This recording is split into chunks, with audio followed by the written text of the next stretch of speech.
Ozma of Oz. Chapter 5. Dorothy opens the dinner pail.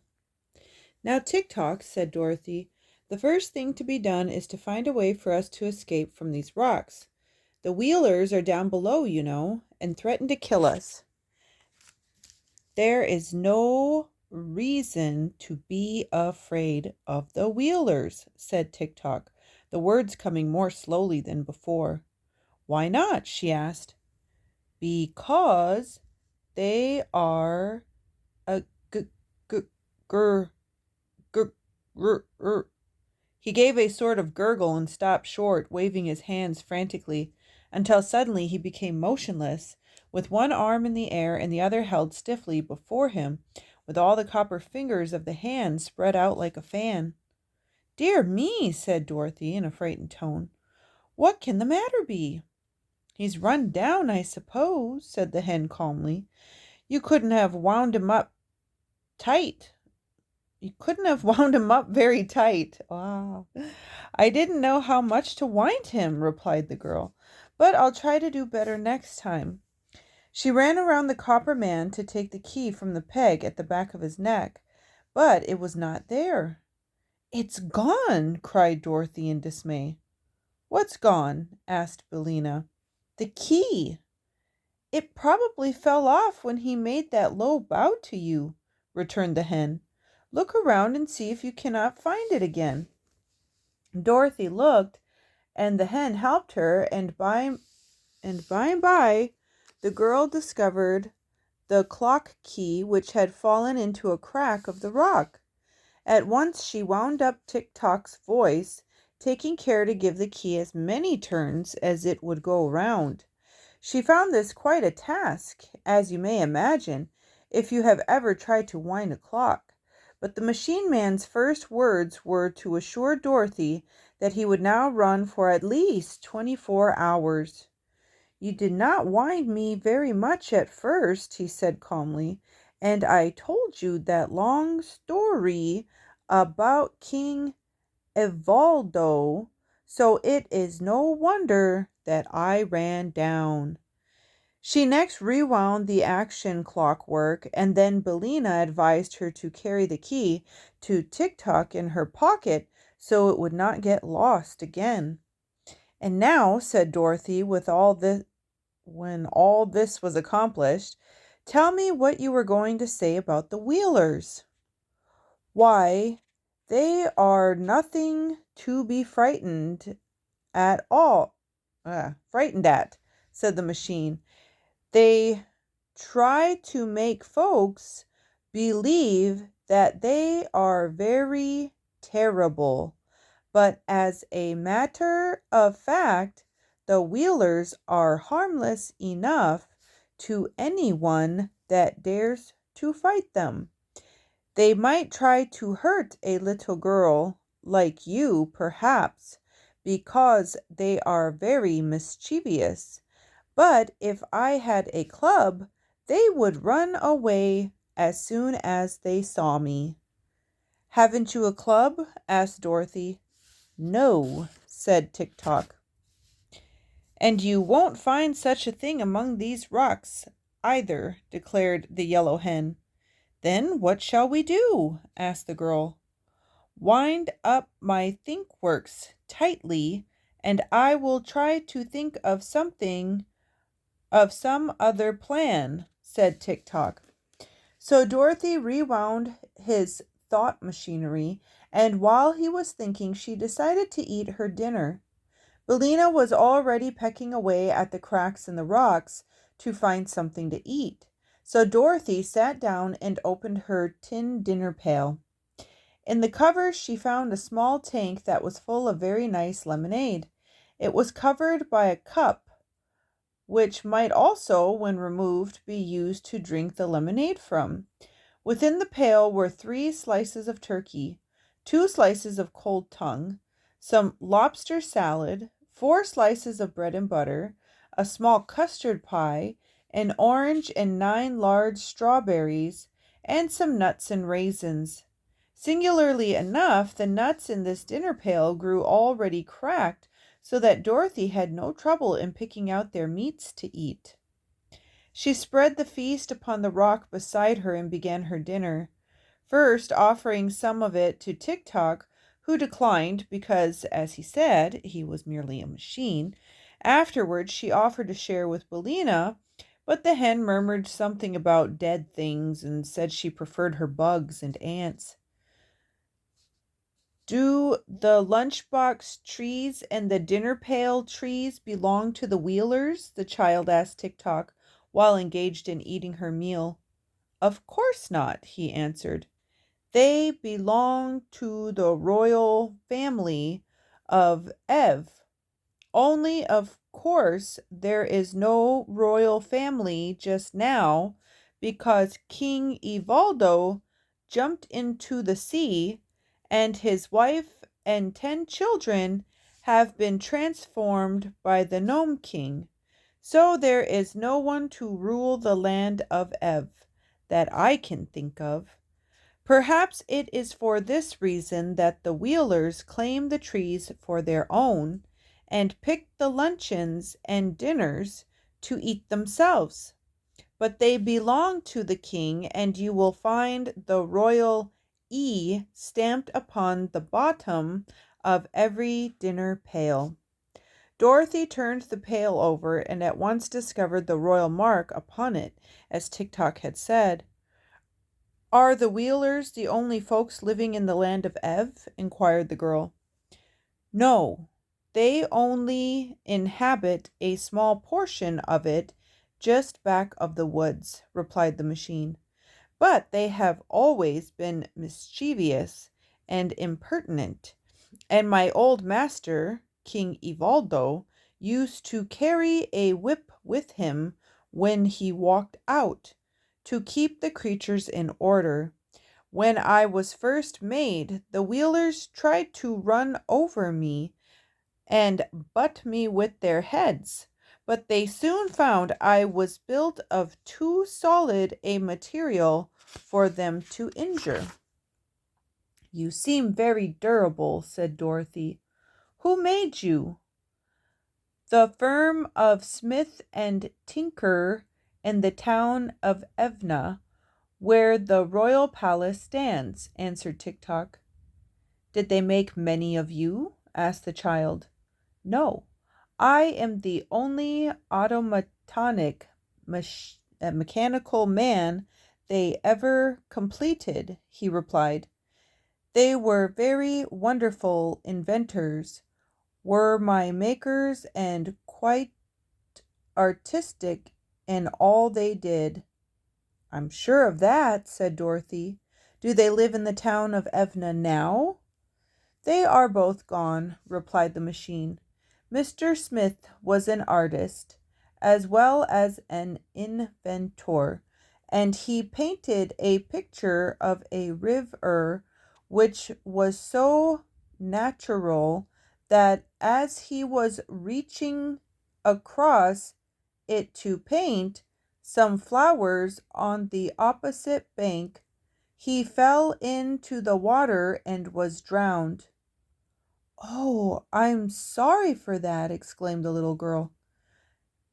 Mr. Tinker, continued Tik-Tok, made a ladder so tall that he could rest the end of it against the moon when he stood on the highest rung, and picked the little stars to set in the points of the king's crown. But when he got to the moon, Mr. Tinker found it such a lovely place that he decided to live there. So he pulled up the ladder after him, and we have never seen him since. He must have been a great loss to this country, said Dorothy, who was by this time eating her custard pie. He was, acknowledged Tik-Tok. Also, he is a great loss to me, for if I should get out of order, I do not know of any one able to repair me. Because I am so complicated, you have no idea how full of machinery I am. I can imagine it, said Dorothy readily. And now, continued the machine, I must stop talking and begin thinking again of a way to escape from this rock. So he turned halfway round in order to think without being disturbed. The best thinker I ever knew, said Dorothy to the yellow hen, was a scarecrow. Nonsense, snapped Billina. It's true, declared Dorothy. I met him in the land of Oz, and he traveled with me to the city of the great Wizard of Oz so as to get some brains, for his head was only stuffed with straw. But it seemed to me that he thought just as well before he got his brains as he did afterward. Do you expect me to believe all that rubbish about the land of Oz? Inquired Billina, who seemed a little cross, perhaps because bugs were scarce. What rubbish? Asked the child, who was now finishing her nuts and raisins. Why, your impossible stories about animals that can talk, and a Tin Woodman who was alive, and a Scarecrow who can think. They are all there, said Dorothy, for I've seen them. I don't believe it, cried the hen with a toss of her head. That's 'cause you're so ignorant, replied the girl, who was a little offended at her friend Billina's speech. In the land of Oz, remarked Tik-Tok, turning toward them, anything is possible, for it is a wonderful fairy country. There, Billina, what did I say? Cried Dorothy, and then she turned to the machine and asked in an eager tone, Do you know the land of Oz, Tik-Tok?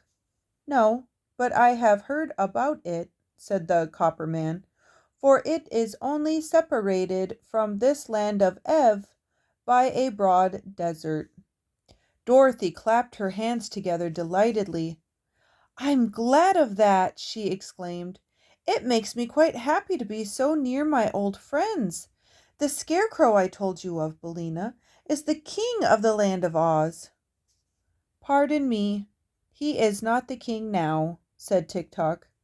He was when I left there, declared Dorothy.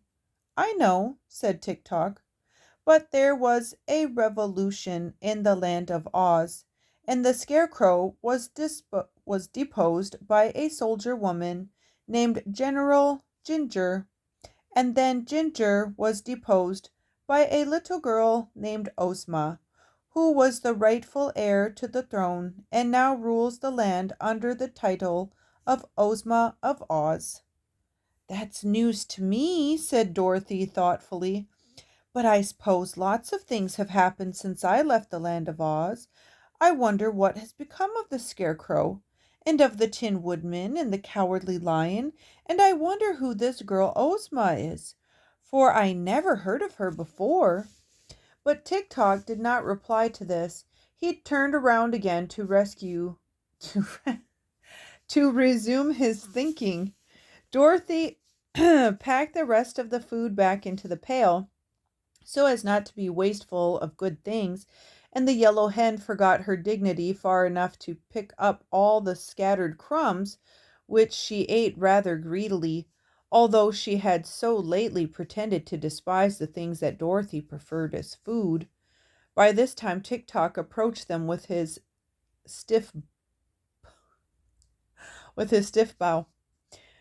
Be kind enough to follow me, he said, and I will lead you away from here to the town of Evna, where you will be more comfortable, and also I will protect you from the Wheelers. All right, answered Dorothy promptly. I'm ready. Chapter 6. The Heads of Langwidere. They walked slowly down the path between the rocks, Tik-Tok going first, Dorothy following him, and the yellow hen trotting along last of all. At the foot of the path the copper man leaned down and tossed aside with ease the rocks that encumbered the way. Then he turned to Dorothy and said, Let me carry your dinner pail. She placed it in his right hand at once, and the copper fingers closed firmly over the stout handle. Then the little procession marched out upon the level sands. As soon as the three wheelers who were guarding the mound saw them, they began to shout their wild cries and rolled swiftly toward the little group, as if to capture them or bar their way.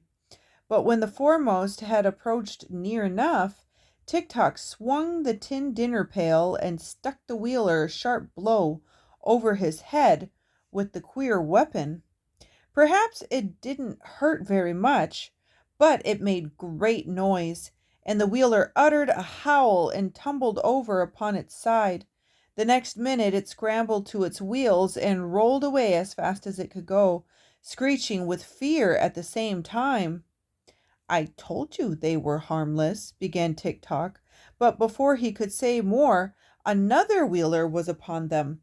Crack went the dinner pail against its head, knocking its straw hat a dozen feet away, and that was enough for this wheeler also. It rolled away after the first one, and the third didn't wait to be pounded with the pail, but joined its fellows as quickly as its wheels would whirl. The yellow hen gave a cackle of delight, and flying to a perch upon Tik-Tok's shoulders, she said, "Bravely done, my copper friend, and wisely thought of, too. Now we are free from those ugly creatures." But just then a large band of wheelers rolled from the forest, and relying upon their numbers to conquer, they advanced fiercely upon Tik-Tok. Dorothy grabbed Billina in her arms and held her tight, and the machine embraced the form of the little girl with his left arm, the better to protect her. Then the wheelers were upon them. Rattle-tee, bang, bang went the dinner pail in every direction, and it made so much clatter bumping against the heads of the wheelers that they were much more frightened than hurt, and fled in a great panic. All that is, except their leader. This wheeler had stumbled against another and fallen flat upon his back, and before he could get his wheels under him to rise again, Tik-Tok had fastened his copper fingers into the neck of the gorgeous jacket of his foe and held him fast. "Tell your people to go away," commanded the machine. The leader of the wheelers hesitated to give this order, so Tik-Tok shook him as a terrier dog does a rat until the wheeler's teeth rattled together with a noise like hailstones on a window pane. Then, as soon as the creature could get its breath, it shouted to the others to roll away, which they immediately did. "Now," said Tik-Tok, "you shall come with us and tell me what I want to know." "You'll be sorry for treating me in this way," whined the wheeler. "I'm a terribly fierce person." "As for that," answered Tik-Tok, "I am only a machine, and cannot feel sorry or joy, no matter what happens. But you are wrong to think yourself terrible or fierce." "Why so?" asked the wheeler. "Because no one else thinks as you do. Your wheels make you helpless to injure anyone, for you have no fist and cannot scratch or even pull hair, nor have you any feet to kick with. All you can do is to yell and shout, and that does not hurt anyone at all." The wheeler burst into a flood of tears, to Dorothy's great surprise. "Now I and my people are ruined forever," he sobbed, "for you have discovered our secret. Being so helpless, our only hope is to make people afraid of us by pretending we are very fierce and terrible, and writing in the sand warnings to beware the wheelers. Until now we have frightened everyone. But since you have discovered our weakness, our enemies will fall upon us and make us very miserable and unhappy." "Oh, no!" exclaimed Dorothy, who was sorry to see this beautifully dressed wheeler so miserable. "Tik-Tok will keep your secret, and so will Billina and I. Only you must promise not to try to frighten children any more if they come near to you." "I won't. Indeed, I won't, promised the Wheeler, ceasing to cry and becoming more cheerful. I'm not really bad, you know, but we have to pretend to be terrible in order to prevent others from attacking us. That is not exactly true, said Tik Tok, starting to walk toward the path through the forest and still holding fast to his prisoner, who rolled slowly alongside him. You and your people are full of mischief and like to bother those who fear you, and you are of ten impudent and disagreeable too. But if you will try to curse those faults, I will not tell anyone how helpless you are. I'll try, of course, replied the Wheeler eagerly. And thank you, Mr. TikTok, for your kindness.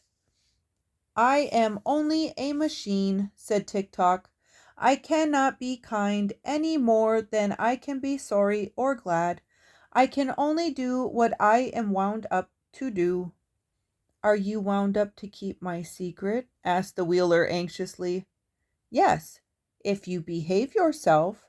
But tell me, who rules the land of Ev now? Asked the machine. There's no ruler, was the answer, because every member of the royal family is imprisoned by the Gnome King. But the Princess Languidir, who is a niece of our last king, Evaldo, lives in a part of the royal palace and takes as much money out of the royal treasury as she can spend. The Princess Languidir is not exactly a ruler, you see, because she doesn't rule, but she's the nearest approach to a ruler we have at the present. I do not remember her, said TikTok. What does she look like? I can't say, replied the Wheeler, although I have seen her 20 times. For the Princess Languidir is a different person every time I see her, and the only way her subjects can recognize her at all is by the means of the beautiful ruby key which she always wears on a chain attached to her left wrist. When we see the key, we know we're beholding the princess. That's strange, said Dorothy in astonishment. Do you mean to say that so many different princesses are one and the same person? Not exactly, answered the Wheeler. There is, of course, but one princess, but she appears to us in many forms, which are all more or less beautiful. She must be a witch, exclaimed the girl. I don't think so, declared the Wheeler. But there is some mystery connected with her, nevertheless. She's a very vain creature and lives mostly in a room surrounded by mirrors, so that she can admire herself whichever way she looks. No one answered the speech because they had just passed out of the forest and their attention was fixed upon the scene before them. A beautiful vale in which were many fruit trees and green fields with pretty farmhouses scattered here and there and broad, smooth roads that led in every direction. In the center of this lovely vale, about a mile from where our friends were standing, rose the tall spires of the royal palace, which glittered brightly against their background of blue sky. The palace was surrounded by charming grounds full of flowers and shrubbery. Several tinkling fountains could be seen, and there were pleasant walks bordered by rows of white marble statuary. All these details Dorothy was, of course, unable to notice or admire until they had advanced along the road to a position quite near to the palace, and she was still looking at the pretty sights when her little party entered the grounds and approached the big front door of the king's own apartments. To their disappointment, they found the door tightly closed, a sign tacked to the panel which read as follows: Owner absent. Please knock at the third door in the left wing. Now, said Tik-Tok to the captive Wheeler, you must show us the way to the left wing. Very well, agreed the prisoner. It's around here at the right. How can the left wing be at the right? Demanded Dorothy, who feared the Wheeler was fooling them. Because there used to be 3 wings, and 2 were torn down. So the one on the right is the only one left. It is a trick of the Princess Langwidere to prevent visitors from annoying her. Then the captive led them around to the wing, after which the machine man, having no further use for the wheeler, permitted him to depart and rejoin his fellows. He immediately rolled away at a great pace and was soon lost to sight. Tik-Tok now counted the doors in the wing and knocked loudly upon the third one. It was opened by a little maid in a cap trimmed with gay ribbons, who bowed respectfully and asked, "What do you wish, good people?" "Are you the Princess Langwidere?" asked Dorothy. "No, miss, I am her servant," replied the maid. "May I see the princess, please?" "I will tell her you're here, miss, and ask her to grant you an audience," said the maid. "Step in, please, and take a seat in the drawing room." So Dorothy walked in, followed closely by the machine. But as the yellow hen tried to enter after them, the little maid cried, "Shoo!" and flapped her apron in Billina's face. "Shoo yourself!" retorted the hen, drawing back in anger and ruffling up her feathers. "Haven't you any better manners than that?" "Oh, do you talk?" inquired the maid, evidently surprised. "Can't you hear me?" snapped Billina. "Drop that apron and get out of the doorway so I may enter with my friends." "The princess won't like it," said the maid, hesitating. "I don't care whether she likes it or not," replied Billina, and fluttering her wings with a loud noise, she flew straight at the maid's face. The little servant at once ducked her head, and the hen reached Dorothy's side in safety. "Very well," sighed the maid. "If you're all ruined because of this obstinate hen, don't blame me for it. It isn't safe to annoy Princess Langwidere." "Tell her we are here, if you please," Dorothy requested with dignity. "Billina is my friend and must go wherever I go." Without more words, the maid led them to a richly furnished drawing room, lighted with subdued rainbow tints that came in through beautiful glass-stained windows. "Remain here," she said. "What names shall I give the princess?" "I'm Dorothy Gale of Kansas," replied the child. "And this gentleman is a machine named Tik-Tok, and the yellow hen is my friend Billina." The little servant bowed and withdrew, going through several passages and mounting 2 marble stairways before she came to the apartments occupied by her mistress. Princess Langwidere's sitting room was paneled with great mirrors which reached from the ceiling to the floor.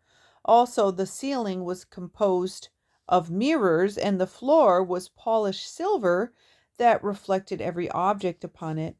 So when Langwidere sat in her easy chair and played soft melodies upon her mandolin, her form was mirrored hundreds of times, in walls and ceiling and floor, and whichever way the lady turned her head, she could see and admire her own features. This she loved to do, and just as the maid entered, she was saying to herself, "This head with the auburn hair and hazel eyes is quite attractive. I must wear it more often than I have done of late, although it may not be the best of my collection." "You have company, your highness," announced the maid, bowing low. "Who is it?" yawned Langwidere.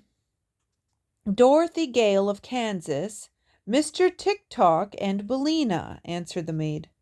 "What a queer lot of names," murmured the princess, beginning to be a little interested. "What are they like? Is Dorothy Gale of Kansas pretty?" "She might be called so," the maid replied. "And is Mr. Tik-Tok attractive?" continued the princess. "That I cannot say, your highness, but he seems very bright. Will your gracious highness see them?" "Oh, I may as well, Nanda, but I am tired admiring this head, and if my visitor has any claim to beauty, I must take care that she does not surpass me. So I will go to my cabinet and change to number 17, which I think is my best appearance, don't you? Your number 17 is exceedingly beautiful, answered Nanda, with another bow. Again the princess yawned. Then she said, Help me to rise. So the maid assisted her to gain her feet, although Langwidere was the stronger of the two, and then the princess slowly walked across the silver floor to her cabinet, leaning heavily leaning heavily at every step upon Nanda's arm. Now I must explain to you that the Princess Langwidere had 30 heads, as many as there are days in the month. But of course, she could only wear one of them at a time because she had but one neck. These heads were kept in what she called her cabinet, which was a beautiful dressing room that lay just between Langwidere's sleeping chamber and the mirrored sitting room. Each head was in a separate cupboard lined with velvet, but the cupboards ran all around the sides of the dressing room and had elaborately carved doors with gold numbers on the outside and jeweled framed mirrors on the inside of them. When the princess got out of her crystal bed in the morning, she went to her cabinet, opened one of the velvet-lined cupboards, and took the head it contained from its golden shelf. Then, by the aid of the mirror inside the open door, she put on the head as neat and straight as could be, and afterward called her maids to robe her for the day. She always wore a simple white costume that suited all the heads. For being able to change her face whenever she liked, the princess had no interest in wearing a variety of gowns, as have other ladies who are compelled to wear the same face constantly. Of course, the 30 heads were in great variety, no two formed alike, but all being exceedingly loveliness. There were heads with golden hair, brown hair, rich auburn, and black hair, but none with gray. The heads had eyes of blue, of gray, of hazel, of brown, and of black. But there were no red eyes among them, and all were bright and handsome. The noses were Grecian, Roman, retroussé, and oriental, representing all types of beauty, and the mouths were of assorted sizes and shapes, displaying pearly teeth when the heads smiled. As for dimples, they appeared in cheeks and chins, wherever they might be most charming, and one or two heads had freckles upon the faces to contrast the better with the brilliancy of their complexions. One key unlocked all the velvet cupboards containing these treasures, a curious key carved from a single blood-red ruby, and this was fastened to a strong but slender chain which the princess wore around her left wrist. When Nanda had supported Langwidere to a position in front of cupboard number 17, the princess unlocked the door with her ruby key, and after handing head number 9, which she had been wearing, to the maid, she took number 17 from its shelf and fitted it to her neck. It had black hair and dark eyes, and a lovely pearl and white complexion, and when Langwidere wore it, she knew she was remarkably beautiful in appearance. There was only one trouble with number 17, the temper that went with it, and which was hidden somewhere under the glossy black hair, was fiery, harsh, and haughty in extreme, and it often led the princess to do unpleasant things which she regretted when she came to wear her other heads. But she didn't remember this today, and went to meet her guests in the drawing room with a feeling of certainty that she would surpass them with her beauty. However, she was greatly disappointed to find that her visitors were merely a small girl in a gingham dress, a copper man that would only go when wound up, and a yellow hen that was sitting contentedly in Langwidere's best work basket, where there was a china egg used for darning stockings. Oh, said Languideer, slightly stiffening the nose of number 17. I thought someone of importance had called. Then you were right, declared Dorothy. I'm a good deal of importance myself, and when Bellina lays an egg, she has the proudest cackle you ever heard. As for Tik-Tok, he's the— Stop! Stop! Commanded the princess, with an angry flash of her splendid eyes. How dare you annoy me with your senseless chatter? Why, you horrid thing, said Dorothy, who was not accustomed to be treated so rudely. The princess looked at her more closely. Tell me, she resumed, are you of royal blood? Better than that, ma'am, said Dorothy. I came from Kansas. Ha! cried the princess scornfully. You are a foolish child, and I can't allow you to annoy me. Run away, you little goose, and bother someone else. Dorothy was so indignant that for a moment she could find no words to reply, but she rose from her chair and was about to leave the room when the princess, who had been scanning the girl's face, stopped her by saying more gently, Come nearer me. Dorothy obeyed without a thought of fear and stood before the princess while Languideer examined her face with careful attention. You are rather attractive, said the lady presently. Not at all beautiful, you understand, but you have a certain style of prettiness that is different from that of any of my 30 heads. So I believe I'll take your head and give you number 26 for it. Well, I believe you won't, exclaimed Dorothy.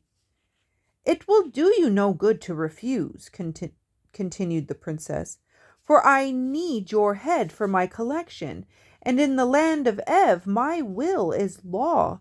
I never have cared much for number 26, and you will find that is very little worn. Besides, it will do you just as well as the one you're wearing, for all practical purposes. I don't know anything about your number 26, and I don't want to, said Dorothy firmly. I'm not used to taking cast-off things, so I'll just keep my own head. You refuse? Cried the princess with a frown. Of course I do, was the reply. Then, said Languideer, I shall lock you up in a tower until you decide to obey me. Nanda, turning to her maid, call my army. Nanda rang a silver bell, and at once a big fat colonel in a bright red uniform entered the room, followed by 10 lean soldiers who all looked sad and discouraged, and saluted the princess in a very melancholy fashion. Carry that girl to the North Tower and lock her up, cried the princess, pointing to Dorothy. To hear is to obey, answered the big red colonel, and caught the child by her arm. But at that moment Tik-Tok raised his dinner pail and pounded it so forcibly against the colonel's head that the big officer sat down upon the floor with a sudden bump, looking both dazed and very much astonished.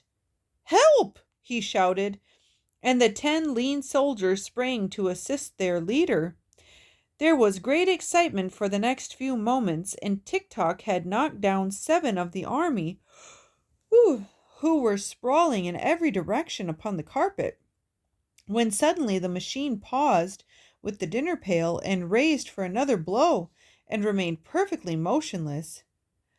My action has run down, he called Dorothy. Wind me up, quick! She tried to obey, but the big colonel had by this time managed to get upon his feet again, so he grabbed fast hold of the girl, and she was helpless to escape. This is too bad, said the machine. I ought to have run 6 hours longer, at least, but I suppose my long walk and my fight with the wheelers made me run down faster than usual. Well, it can't be helped, said Dorothy with a sigh. Will you exchange heads with me? Demanded the princess. No, indeed, cried Dorothy. Then lock her up, said Langwidere to her soldiers, and they led Dorothy to a high tower at the north of the palace and locked her securely within. The soldier afterward tried to lift Tik-Tok, but they found the machine so solid and heavy that they could not stir it. So they left him standing in the center of the drawing room. People will think I have a new statue, said Langwidere.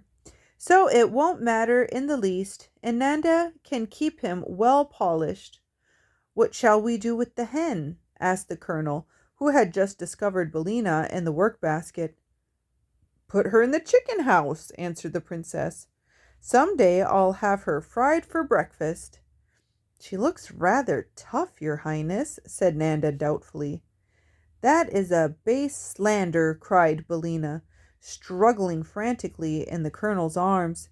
But the breed of chickens I come from is said to be poison to all princesses. Then, remarked Langwidere, I will not fry the hen, but keep her to lay eggs, and if she doesn't do her duty, I'll have her drowned in the horse trough.